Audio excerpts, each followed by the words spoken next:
تو سب سے پہلے تو امت مسلمہ افراط اور تفریط کی شکار یہ ہے کہ کوئی اس کو جو حد سے زیادہ مطلب ہر چیز نظر بد کی وجہ سے ہو رہی ہے، بیمار بھی ہے تو نظر بد ہے، بزنس نہیں بھی چلتا تو نظر بد ہے، فلاں بھی ہے تو تمام چیزوں کو بری نظر۔ اور دوسرا وہ طبقہ ہے جو اپنے آپ کو پڑھا لکھا ہونے کا دعویٰ کرتا ہے، وہ سرے سے انکار کر دیتا ہے، نظر بد کیا فالتو باتیں، پرانے زمانے میں لوگ بولتے تھے تو کچھ بھی ایسا کیسا ہو سکتا ہے، نظر سے کچھ نکلے جا کے لگے اور بد ہو جائے کام، کیسا ہو سکتا ہے نا؟ تو یاد رکھیے نظر بد کا تعلق غائب سے ہے، نظر بد کا تعلق غائب سے ہے۔ یقیناً قرآن حدیث میں اس کی تفصیلات نہیں آتی کہ یہ کیسے نکلتی اور کیسے لگتی، کوئی تفصیلات نہیں، کیوں؟ یہ غائب کے معاملات، سمجھ رہے آپ؟ لیکن ہم نے دیکھا امت مسلمہ ایسی افراط و تفریط کی شکار ہے اور ایسے برے اور گھٹیا انداز سے اس کا انکار کیا جاتا ہے، اور خاص طور سے جو اس کے علاج کی ترکیب ہے، نظر بد کی جو کتاب اور سنت سے جو علاج ہے اس کی جو ترکیب ہے، اس ترکیب پر تو اتنا مذاق اڑایا جاتا ہے، اتنا مذاق اڑایا جاتا ہے، اس کی کوئی انتہا نہیں۔ انشاءاللہ اس کے علاج کی ترکیب میں آخر میں ضرور رکھوں گا، لیکن یہ بات پہلے تمہید میں یہ بات اس لیے رہا ہوں کہ ایک تو عقیدہ نہ ماننا یہ ایک مسئلہ کہ انسان ایک کتاب و سنت نے اگر ایک بات بتا دی کسی چیز کے معاملے میں تو اس کو ماننا ہم پر فرض ہے، واجب ہے کہ ہم اس کو مانیں، بالخصوص عقائد کے تعلق سے اور غائب کے تعلق سے جو چیزیں دکھتی نہیں، جن میں سے فرشتوں کا ہونا، جنوں کا ہونا، جادو کا ہونا، نظر بد کا لگنا، یہ اسی کا ایک پارٹ ہے۔ حسد جو ہوتی ہے دیکھنے سے ہی ہوتی ہے نا، حسد کے لیے کیا ٹرانسفر ہوتا ہے ادھر سے ادھر، کچھ ہو جاتی ہے، لیکن کسی کی ترقی، کامیابی، خوشحالی، صحت، خوبصورتی، مال و دولت، کچھ بھی، اولاد کی کثرت، کچھ بھی دیکھ کے ہو جاتی ہے، تو ایک فینومینا ہے، ہو جاتا ہے نا۔ تو ویسی نظر بد ہے، لیکن یہ کیسے ہوتی ہے، کیسی لگتی ہے، واللہ عالم، یہ غائب کے معاملات میں سے ہے۔ لیکن امت مسلمہ کو دیکھا گیا بہت افراط اور تفریط کی شکار ہے۔ ایک تو وہ گروہ جماعت ہے جو ہر چیز کو نظر بد کی طرف منسوخ کرا، بری نظر، ارے یہ بری نظر، ارے یہ بری نظر، مطلب بزنس نہیں ہوا بری نظر، کاروبار نہیں چل رہا بری نظر، بچے بیمار بری نظر، صحت میں کمزوری بری نظر، ہر چیز کو بری نظر۔ اور دوسرا طبقہ، دوسری جماعت وہ ہے کہ ہم مانتے نہیں اس کو، ہم ایکسپٹ ہی نہیں کرتے بری نظر کوئی چیز ہوتی ہے، ایسے کیسا ہوتا، نظر میں سے کیا نکلتا، کیا لگتا، ذرا بتاؤ۔ تو اس لیے میں نے شروع میں واضح کر دیا، نظر بد کا تعلق غائب سے ہے، انسین سے ہے، ایک ایسا بلیف، ایک ایسا ایمانیہ جو ایمان بالغیب کہلاتا ہے، نظر بد کا تعلق چونکہ اس سے ہے، تو لہٰذا میں یہ تو ایکسپلین نہیں کر پاؤں گا وہ کیسی لگتی، لیکن چونکہ قرآن حدیث نے اس کو بار بار دہرایا ہے، اس کے دلائل بکثرت، حدیث میں، قرآن میں تو 2 دلائل ہیں لیکن حدیث میں بکثرت دلائل آتے ہیں، اور یقیناً ہم کو صرف قرآن کافی، ہم یہ دعویٰ کرتے بھی نہیں ہیں، لہٰذا ایک چیز بھی ہونا کافی، اور اگر قرآن میں نہ بھی ہوتا یہ عقیدہ اور حدیث میں آ جاتا تو یقیناً ہم کو اس پر ایمان لانا پڑتا۔ تو بکثرت حدیثیں ہیں، یقیناً نہ میں پوری حدیثیں آپ کے سامنے رکھ پاؤں گا اتنے کم وقت میں، لیکن جو چیزیں ہمارے عنوان سے تعلق ہے میں آپ کے سامنے رکھوں گا۔ تو آئیے سب سے پہلے ہم افراط اور تفریط، زیادتی اور کمی دین کے معاملے میں وہ ختم کر کے اصل عقیدہ کیا ہے، یہ ایمان جو ہے نظر بد کا، اس کی حقیقت کیا ہے، اس کے تعلق سے ہمارا عقیدہ کیا ہونا چاہیے، ٹھیک ہے، اور اگر لگ جائے تو اس کا علاج کیسے کیا جائے وہ رکھنے کی کوشش کروں گا۔ تو آج میرا عنوان ہوگا نظر بد، بری نظر، حقیقت، اس کی حقیقت کیا ہے اور علاج کیسے کیا جائے، تاکہ اگر اللہ نہ کرے کسی کو لگ جائے، اور لگتی ہے تو ہم اگر صحیح علاج جان لیں تو بہت سی بار بہت سارے دنیاوی علاجات میں پیسہ ڈالنے سے بچ جائیں گے، جو کہ اننیسیسری ہوتا ہے، مطلب سمٹم کچھ اور ہے اور میڈیسن یا میڈیکیشن کچھ اور چل رہا ہے، تو ظاہر سی بات ہے اس کا فائدہ بھی نہیں ہوتا ہے۔ تو اگر معلوم ہو جائے کہ یہ علامت اس چیز کی ہے، فلاں علامت سے یہ ہوتا ہے، تو انشاءاللہ ہم پہلے یہ بھی علاج کر لیں گے، کیونکہ یہ علاج سستا ہے، بہت ہلکا ہے، کچھ بھی خرچ نہیں ہوتا ہے۔ پھر میڈیکیشن اور دواخانے، ہاسپٹل، میڈیکل چیک اپس اور سائیکٹرسٹ کے پاس وہ بھی جا سکتے ہیں، کیونکہ اس کے اثر ذہنی بھی ہو سکتے ہیں، وہ بھی ایک چیز ہے، اس کا ہم انکار نہیں کر رہے ہیں، لیکن معلوم ہونے سے بہت ساری بار ہم خواہ کی گھوم کر آنے کے بدلے پہلے ہی اس چیز کا علاج کر لیتے، فائدہ ہو جاتا ہے۔ تو آئیے قرآن سے پہلے کچھ دلائل دیکھتے ہیں نظر بد کا ہونا، اس کے تعلق سے اللہ رب العزت نے قرآن کے اندر بیان کیا، اور قرآن کی ایک آیت آتی ہے جو کہ سورہ قلم، سورہ نمبر 68 68 اور اس کی آیت 51 میں اللہ رب العزت نے فرمایا کہا وَإِن يَكَادُ الَّذِينَ كَفَرُوا لَيُزْلِقُونَكَ بِأَبْصَارِهِمْ لَمَّا سَمِعُوا الذِّكْرَ۔ تو اللہ رب العزت نے جو ہے اس آیت کے اندر فرمایا کہا وَإِن يَكَادُ الَّذِينَ كَفَرُوا کہ اے نبی، کافر جس نظروں سے تجھے دیکھتے ہیں، کافر جس نظروں سے تجھے دیکھتے ہیں، جو کہ ایسی نظر اس کو اللہ کہہ رہا ہے جس سے وہ تجھے پھسلا دیں، پھسلانا سمجھتے ہیں آپ، دیکھنے کے بنیاد پر کسی سے اپنا کام کروا لینا ہوتا ہے نا، کچھ لوگوں کی نظر ایسی ہوتی ہے کہ دیکھنے کی بنیاد پر آپ سے کام کروا دیتے ہیں۔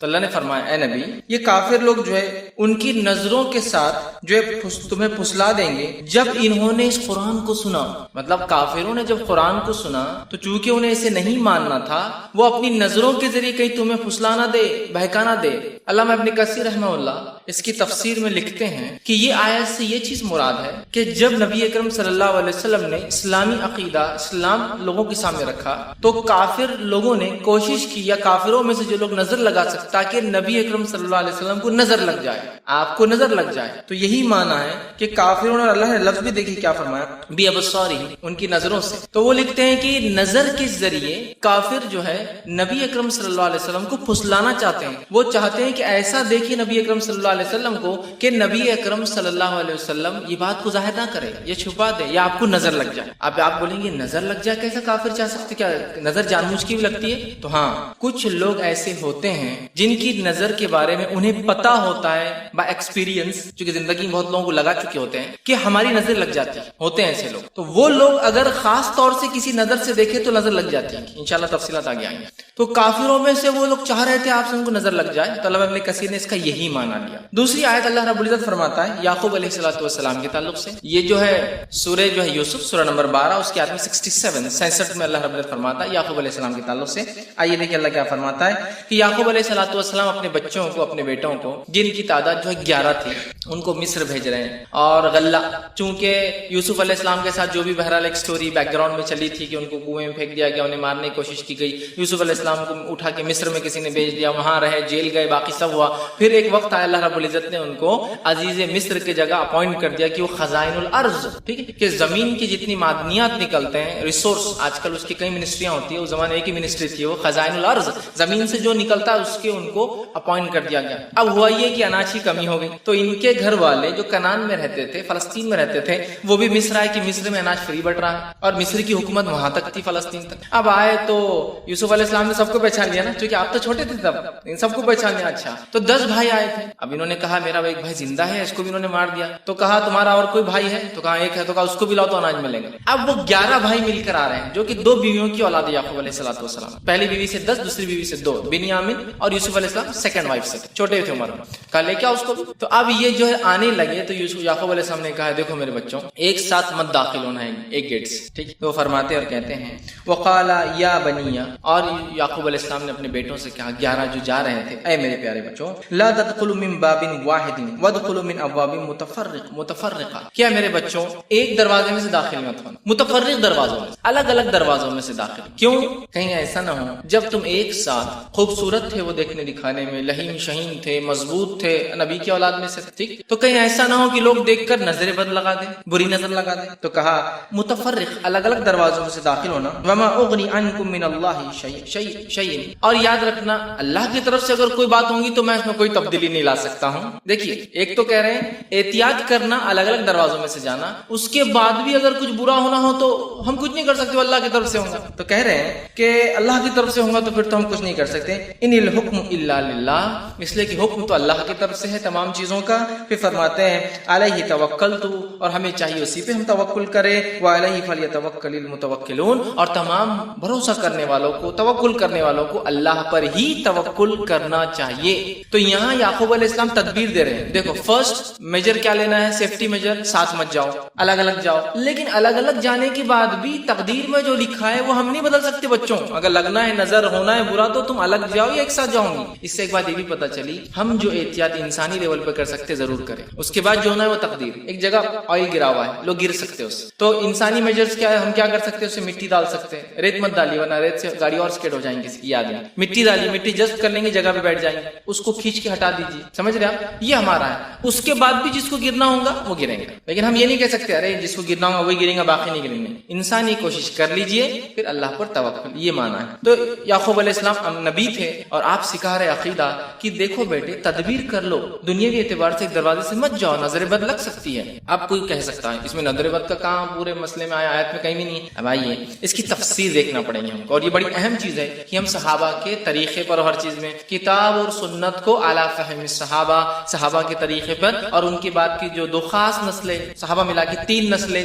سب سے خیر جو ہے صحابہ، تابعین، تابعین، ان کے اقوال دیکھتے ہیں. اس تعلق سے علامہ ابن کثیر رحمہ اللہ اس کی تفسیر میں لکھتے ہیں، تفسیر ابن کثیر کے اندر وہ کہتے ہیں اور فرماتے ہیں ابن عباس اور محمد بن کعب، ابن عباس رضی اللہ عنہ تو یہ تو صحابی ہو گئے جن کی تفسیر پتھر کی لکیر ہے ایک طرح سے. ان کے بعد محمد بن کعب، یہ تابعین میں سے جو کہ بہت مضبوط جو ہے تفسیر کرنے والے لوگوں میں سے محمد بن کعب، مجاہد جو کہ ان کے شاگرد خاص ہیں ابن عباس رضی اللہ عنہ کے، جنہوں نے ان کی تفسیر کو جمع بھی کیا تفسیر مجاہدی کے نام سے، ٹھیک، جو کہ 4 جلدوں میں الحمدللہ اردو زبان میں چھپ بھی چکی۔ بہرحال تو مجاہد، زہق، ٹھیک، اسی طرح جو ہے قتادہ، سدی، یہ وہ نام ہیں تابعین کے جو تفسیر میں ایسا ہو ہی نہیں سکتا کہ نام آپ کبھی نہ سنے۔ قتادہ نے کہا، زہق فرماتے ہیں، سدی کا قول، یہ وہ ہے جو کبار تابعین میں بالخصوص تفسیر میں ماہر رکھتے ہیں، مطلب ایک صحابی اور باقی تابعین رحمہ اللہ یہ فرماتے ہیں۔ اور کچھ لوگ مطلب جو رضی اللہ عنہ صحابہ بھی ہے اور جو ہے رحمہ اللہ مطلب جو تابعین میں سے،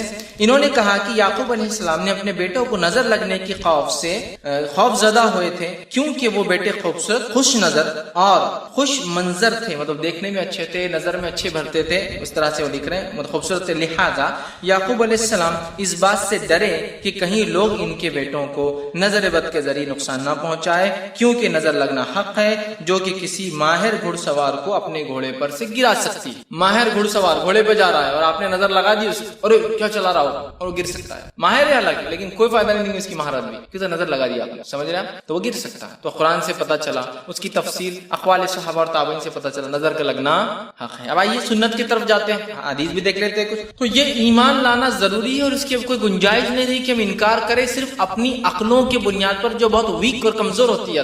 ہماری عقلیں تو کبھی کبھار دنیا کی پیچیدہ مسائل نہیں سمجھ پاتی، ہوتا ہے نا، چھوٹی موٹی تجارت کے معاملات تو ہم اور آپ بھی سمجھ لیتے ہیں، بڑی بڑی تجارتوں کے معاملات تو سی کو ہی سمجھنا پڑتا ہے، تو وہ چیز ہم نہیں سمجھ سکتے جو کہ ہم کرتے ہیں، خود ہم بزنس کرتے سمجھتا وہ ہے ہمارا بزنس، ہے نا، تو یہ تو دنیا ہے۔ تو ایسے غائب کے بہت سارے معاملات ہیں جو ہم نہیں سمجھ سکتے، تو یہاں قرآن نے کہہ دیا ہم کو ایمان۔ اب آئیے حدیث کی طرف ہم چلتے ہیں۔ نبی اکرم صلی اللہ علیہ وسلم فرمائے، صحیح مسلم کی روایت، آپ نے فرمایا اور کہا عین الحق، نظر کا لگنا حق ہے۔ کیا فرمایا آپ نے؟ عین الحق، نظر کا لگنا حق ہے۔ ولو کان شیء سبق القدر سبقت العین، اگر کوئی چیز تقدیر پر سبقت لے جاتی، تقدیر سے آگے جاتی تو وہ نظر ہوتی۔ نظر کا لگنا حق ہے، اگر کوئی چیز تقدیر سے بھی آگے جا سکتی، جاتی نہیں، جا سکتی، کسی کو اجازت ہوتی اللہ کی طرف سے، تو وہ کس کو ہوتی؟ نظر کو۔ مطلب نظر بھی اگر لگتی ہے تو تقدیر میں ہے تو ہی لگتی ہے، لیکن اگر سبقت لے جانے کی کسی کو اللہ صلاحیت دیتا تو عین نظر کو ہوتی ہے۔ تو کہا اگر کوئی چیز سبقت لے جاتی تقدیر پر تو وہ نظر ہوتی ہے۔ پھر فرمایا وَإِذَا اسْتُغْسِلْتُمْ فَاغْسِلُوا، تو اگر تمہیں غسل کہنے کا کہا جائے تو غسل کر لو۔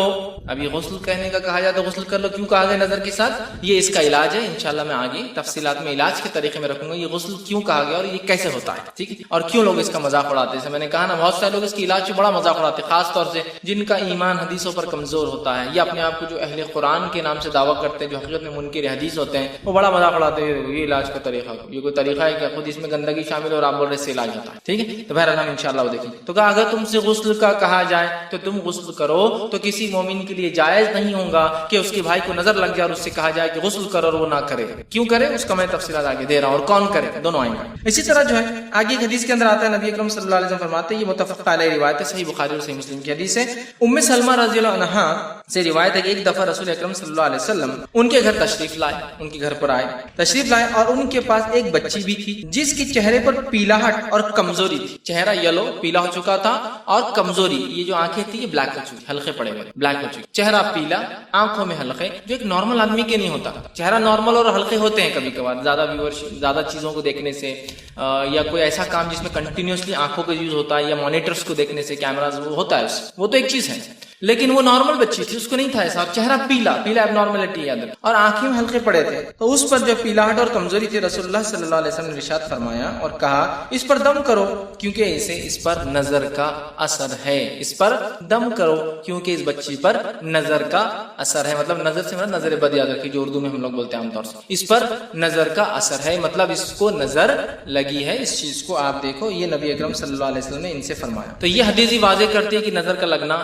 حق ہے، اور آپ صلی اللہ علیہ وسلم نے اس بچی کے لیے نظر کا علاج کرنے کا حکم دیا دم کے ذریعے، ٹھیک۔ اب جس کی نظر لگتی ہے اگر کی وہ آدمی حاسد ہوتا ہے، حسد کرنے والا، جب کوئی نعمت کو دیکھتا ہے تو اللہ کا ذکر نہیں کرتا، اس کو دعا نہیں دیتا، اور وہ حسد کی وجہ سے اس کی نظر سامنے والے کو لگ جاتی ہے۔ جیسا کتنی اچھی گاڑی چلا رہا ہے، کتنا اچھا گھر ہے، اللہ کا کوئی ذکر بھی موجود نہیں ہے، اور نہ ہی دعا بھی دے سکتے ہیں، یا تو اللہ کا ذکر کرے ماشاء اللہ کتنا اچھا گھر ہے، یا تبارک اللہ برکت دے اس کے گھر میں، دونوں چیزیں ہونا، ایک تو ذکر یا تو دعا، ٹھیک ہے؟ تو کچھ نہیں پڑا، نظر لگ سکتی، گھڑ سوار گھوڑے پہ آپ نے کہہ دیا اور کتنا اچھا چلا رہا، اور آپ کا دل میں تھا کہ کاش میں چلا سکتا، یہ کیوں چلا رہا، اسی کیا اوقات یا حیثیت، وہ ہو جاتا ہے، ٹھیک۔ تو نظر جو ہے حاسد کی لگتی ہے، جو حسد کرتا ہے، ٹھیک۔ اب آپ بولیں گے اس کی لگی مطلب یہ حاسد ہی، ایسا نہیں، ہم سب میں کچھ نہ کچھ مادہ حسد کا ہوتا ہی ہے، انسان ہے نا، پاک نہیں ہوتے ہم لوگ، ٹھیک ہے۔ تو حاسد، تو جس کی نظر لگتی ہے وہ حاسد ہوتا ہے۔ اب جس کی نظر لگتی ہے، مطلب جو بری نظر جو لگاتا ہے اسے عائن کہتے ہیں، عائن جس کی نظر لگی، اور معین کہتے ہیں جس کو نظر لگی، مطلب جس نے لگایا، جیسے حاسد کہتے جلنے والے کو، اور محسود کہتے ہیں جس کو نظر لگی، حاسد جلنے والا، محسود جس پہ جلا، تو ویسی طرح عائن مطلب جس نے نظر لگایا، معین جس کو نظر لگایا۔ لیکن یہ بات یاد رکھیے، ہر حاسد جو ہے وہ معین جو ہے عائن نہیں رہتا، مطلب ہر حسد کرنے والے کی نظر نہیں لگتی، لیکن جتنوں کی نظر لگتی وہ تو پکا ہے کہ حسد کرنے والے ہیں، یہ بات سمجھ لی ریلیشن۔ ہر حاسد کی حسد نہیں ہوتی، ایسا بہت سی بار کتنے اچھے فلاں نہیں ہو، یہ تو ہے، ہر حاسد کی جو ہے حسد سامنے والے کو نہیں لگتی، یا نظر سامنے والے کو نہیں لگتی، لیکن جتنوں کی نظر لگتی ہے وہ یقیناً حاسد ہوتے ہیں، سمجھ گیا بات کو، یہ ریلیشن ان کے۔ تو حسد بنیاد ہوتی ہے، اور کبھی کبھی اکڑ بھی بنیاد ہوتی ہے نظر کی، کہ میرے مقابلے میں میرے سامنے کا، سمجھ رہا، اور نظر لگ جاتی ہے۔ مطلب ایک انسان حسد کے ساتھ ساتھ اکڑ رکھتا ہے کہ میرے جیسا کوئی گاڑی نہیں چلا سکتا، میرے جیسا گھر کوئی نہیں بنا سکتا، میرے جیسے بچوں کی تربیت کوئی نہیں کر سکتا، میرے جیسے بچوں کوئی نہیں پڑھا سکتا، میرے تو خوبصورت تو مارکیٹ میں ہی نہیں، ہر چیز میں اپنے آپ، یا تو وہ حاسد ہے یا تو اکڑ ہے۔ اب جب اس میں یہ چیز ہوتی تو سامنے لوگ جب ارے اس نے، اور نظر لگ جاتی، چونکہ یہ اکڑ بھی حسد کی بنیاد پر ہوتی، اسی لیے اللہ رب العزت نے حاسد کی حسد سے بچنے کی ہمیں دعا سکھائی ہے، وَمِن شَرِّ حَاسِدٍ اِذَا حَسَد، ہم پڑھتے ہیں نا معوذتین کے اندر سورہ فلق اور سورہ ناس، یہ ایسی دو صورتیں ہیں جس کے تعلق سے آپ صلی اللہ علیہ وسلم فرماتے ہیں پناہ مانگنے والے کے لیے اس سے بہتر کوئی دعا نہیں، پناہ مانگنے والے کے، حتیٰ کہ آندھی طوفان اور موسم کی خرابی کے لیے بھی آپ سب اس کو پڑھتے تھے، ہر چیز کے لیے، جادو کے علاج کے لیے پڑھتے تھے، نظر بد کے علاج کے لیے پڑھتے تھے، اسی طرح جو کسی بھی قسم کے روحانی جس کو ہم کہیں گے نفسیاتی مرض کے لیے بھی آپ اس کو پڑھا، اور آپ کے آخری وقت میں جب آپ کو بخار کی تب آپ خود پڑھ کے دم کرتے تھے، جب نہیں کر پائے تو اپنی بیوی عائشہ رضی اللہ عنہا سے کہا تم پڑھ کر دم کرو، اور وہ دم کر رہی ہے۔ تو ہر چیز کے لیے، بیمار ہو جائے کوئی، بیمار ہو جائے اس پر پڑھ کے دم کیجئے، نظر لگ جائے، جادو ہو جائے، آندھی ہے، طوفان ہے، پریشانی ہے، پناہ مانگنا ہے، شروع کر دی سورہ فلق و ناس، جس کو معوذتین پناہ مانگنے والی ہے، اللہ سے اتنی زبردست دعا ہیں یہ دو جس سے ہم پناہ مانگیں، ٹھیک ہے۔ تو اب جو ہے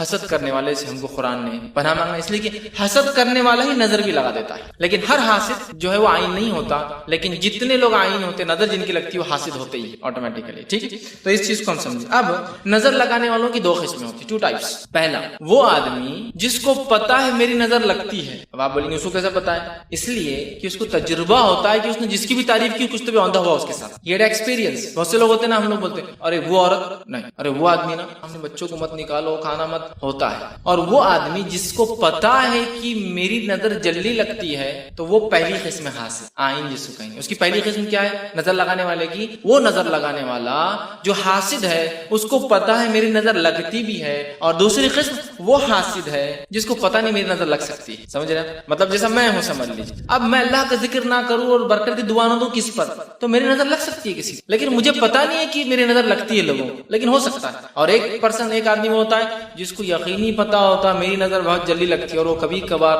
اپنی بد نظری کو استعمال بھی کرتا ہے کسی کے خلاف، اچھا اس کا ہے چلو میرے کو لے کے چلو، اور دیکھ لیتا اور نظر لگا دیتا، سمجھ رہے؟ تو یہ 2 ٹائپس ہوتے ہیں نظر لگانے والوں کے، ٹھیک ہے۔ ہمیں چاہیے کہ اللہ سے ہمیشہ پناہ مانگے، اور چاہے وہ لگانے والا، اور اگر ہمیں یہ پتا ہے کہ ہماری نظر کس کو لگتی ہے تو بھی اللہ ہمیں فوراً پناہ مانگے سورہ فلق و ناس سے کہ اللہ میری نظر کسی، سمجھ رہے بات کو، اور حسد کے جذبے کو اپنے ہم دبانے کی کوشش کریں، ٹھیک۔ اب بڑوں کے بنسبت، ایلڈرز کے بنسبت جو ہے بچوں کو، چلڈرنس کو نظر جلدی لگ جاتی ہے، بڑوں کے بنسبت بچوں کو جلدی لگتی ہے۔ آئیے اس کے تعلق سے ایک دلیل ہے جو کہ صحیح مسلم کی روایت ہے، نبی اکرم صلی اللہ علیہ وسلم ایک دفعہ جو ہے جعفر رضی اللہ عنہ، جعفر بن ابی طالب جو کہ علی بن ابی طالب رضی اللہ عنہ کے بھائی اور آپ صلی اللہ علیہ وسلم کے سگے چچیرے بھائی، یہ حضرت علی سے بڑے، سب سے بڑے، حضرت علی جو ہے وہ 3 بھائی تھے، ٹھیک، جن میں یہ سب سے بڑے، جن کو جعفر طیار عام زبان میں کہتے ہیں، اس لیے کہ ان کے ایک جنگ میں دونوں ہاتھ شہید ہو گئے تھے، تو آپ نے اپنے منہ سے جھنڈا پکڑا، دشمن نے آپ کی گردن بھی کاٹ دی، تو اللہ کے رسول نے فرمایا میرا بھائی جعفر جو اللہ نے اسے جنت میں ڈال دیں گا،